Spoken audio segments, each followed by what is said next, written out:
If you are looking for a healthier alternative to rice, this is the perfect video for you. I invite you to subscribe now, hit the like button, leave your comment, and turn on your post notification for this and other interesting videos.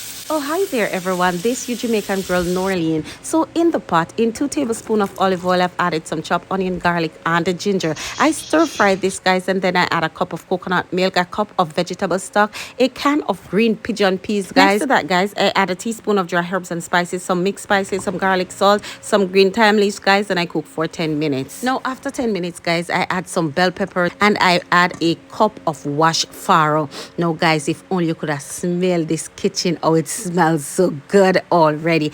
I stir this in, guys, and on a medium high heat I allow this to cook for about 10 minutes, guys. After 10 minutes, just look on this. I lower my flame to low heat, guys, and allow this to steam for additional 15 minutes. Now, guys, if you're this far in the video, please remember to hit the like button, leave your comment, subscribe if you have not already done so, save it to your favorite playlist, and invite your friends to watch this video. Just hit the share button.